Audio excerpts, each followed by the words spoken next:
I'm just playing games. I know there's plastic love. Salut tout le monde, c'est Nelson.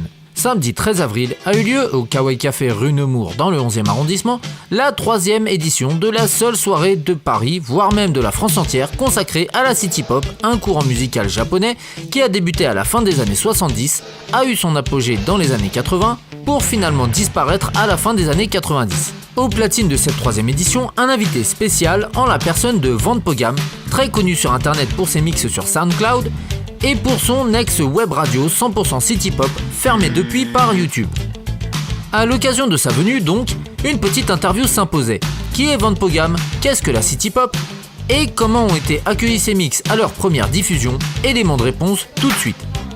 I'm Vantpogam. I'm a DJ originally from Miami Beach. Vantpogam, it's my actual name. My great-grandfather was from France. I live in Chicago currently. That's where I'm based, and I do most of my shows. And I work with 80s Japanese funk, disco, mostly popularly known as City Pop now. City Pop is a mix of a lot of different Western styles that I think were really popular in Japan at the time, like jazz, pop, rock. A lot of the Japanese artists took influence from many different styles of this sort, and this is where the City Pop style emerged. I'm not sure how to describe it. It was something kind of like avalanche of interest. A lot of people didn't know exactly what was going on, what this music was, where it come from, why it sounded so familiar, but they took interest really quickly, and everyone was wanting to hear more of this style. Quel a été ton premier vinyle de City Pop et est-ce qu'il a été facile à trouver? My first record was Tatsuro Yamashita's For You. I found it relatively easily online because at the time no one was buying these records. It wasn't known in USA. I got it off a website, so they were all relatively cheap. So it was pretty easy. The Japanese were very willing to sell it for very low prices because they didn't think anyone would be interested in this style of music. Mais que pensent les Japonais de ce nouvel intérêt pour la City Pop? Et pourquoi, dans tes mix, les musiques que tu choisis ne vont pas au-delà des années 80? They don't know why we like it, other than that it sounds nice, but to them it's strange that we like it. To them, that style of music, it was tied to the economy at the time. It's called Baburu Kaiki. It was a bubble economy. So it was a time of extreme wealth. Everyone had a lot of money. And so this music was directly tied to this era, this economy. So when that economy died in the early 90s, the music died with it. So a lot of the older people, they don't particularly like it because it's a sign of their naivety. That they believed that they were going to have this brilliant, beautiful future of unlimited wealth and prosperity. And when the economy crashed, people lost a lot of their wealth. A lot of these bad memories of that time are tied to the music. So a lot of them, they don't even care about the music. Past the 80s, the particular sound that defined City Pop completely was gone. A lot of the artists who were doing the City Pop style, the aesthetic of that sound, they stopped making that music because there was no more demand for it, because it was music of certain energy to it. So how can you enjoy music about prosperity and wealth when you're very poor? So it didn't work anymore. So past the 80s, I couldn't find music that kind of embodied that feeling anymore. So I stopped making mixes. The music era after 90s, I didn't use it. I only stayed in one era, which is the bubble economy era. Bon, comme on l'a bien compris, la City Pop est née et a grandi avec l'essor économique qu'a connu le Japon dans les années 80. Est-ce que finalement, tu n'es pas juste un miroir nostalgique pour les gens qui ont connu cette époque?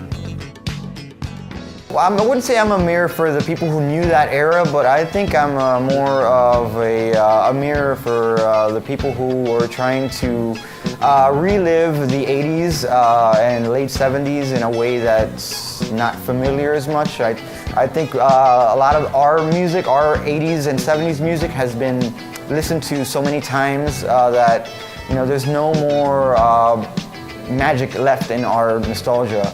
So now we have to go to other countries for their nostalgia, like Japan. Yes. So Japan's music, the City Pop, has a very nostalgic feel to it, but it hasn't been overused like our Western music. So that's what I think I'm a mirror for. On assiste depuis les années 2010 à l'émergence de deux styles, la Vaporwave et la Future Funk, utilisant chacune beaucoup de samples de city pop. Quel est ton sentiment là-dessus? I mean, Vaporwave and Future Funk are also symptoms of, wanting to have more nostalgia for these times and places. When you look at the majority of Vaporwave and Future Funk producers, these are people who were born in the mid-90s. They have no recollection of the 80s or what those times were like. So for them, using samples of city pop is almost like them trying to relive times that they didn't live in. And in the process, they're creating new memories with this music from the past. They're taking nostalgia from another country and making it their own. It's something very cool. Tu as rencontré Henry, une des figures de la city pop, interprète entre autres de la chanson Mysterious Girl, l'opening du célèbre animé Cat's Eyes. Est-ce que tu as rencontré d'autres chanteurs de city pop de cette époque? I'm lucky enough to have met Henry, but no other city pop singer currently. I want to.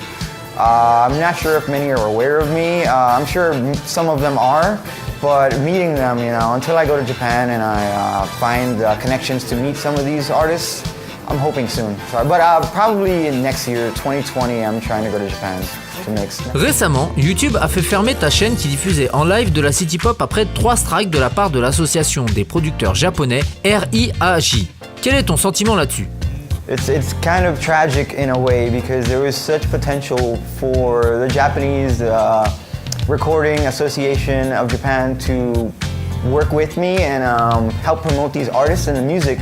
And I think that I'm not sure if they don't understand or if they have some kind of resentment towards Westerners using their music without permission. But the thing is, getting permission to use their music is very difficult because if you're an individual, they won't want to work with you. Maybe if I were a big company, they would want to, but they refuse to work with people on an individual basis. I'm not sure if that's the Japanese characteristics of how they do their business. I had someone in Japan translate and send them an email about, possibly working with me to obtain the permissions to use the music.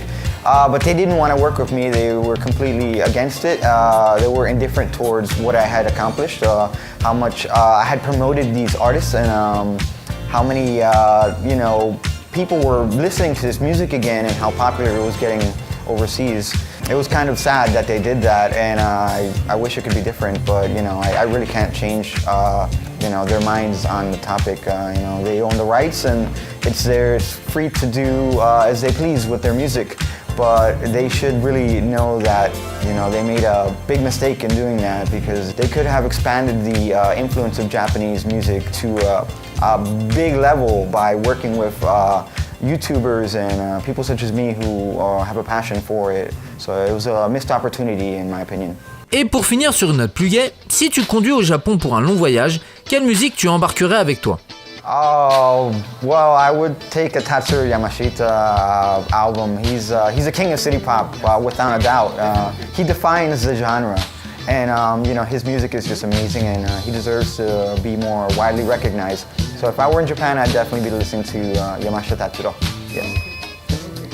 Et voilà, grâce à Vampogam, nous en savons plus sur la city pop, ce style de musique né et mort en même temps que l'essor économique japonais des 80s. Fort heureusement, la Vaporwave et la Future Funk ont en quelque sorte ressuscité la city pop, cette musique témoin d'un passé heureux et insouciant et dont les paroles n'étaient faites que de plages ensoleillées, d'amour et d'invitation à faire la fête. En espérant un jour revoir sur le net à nouveau ta web radio et en attendant de pouvoir écouter tes nouveaux mix, merci à toi Vampogam pour avoir bien voulu répondre à mes questions. Thank you so much, I really appreciate the opportunity. Merci aussi à Mathilde du Kawaii Café pour avoir eu la bonne idée d'organiser des soirées sur le thème de la city pop. Et bien sûr, merci à Gaudi et Adrien pour les images de l'interview et de la soirée. Et quant à moi, je vous dis à bientôt pour une nouvelle vidéo sur la chaîne chez Nelson. Ciao!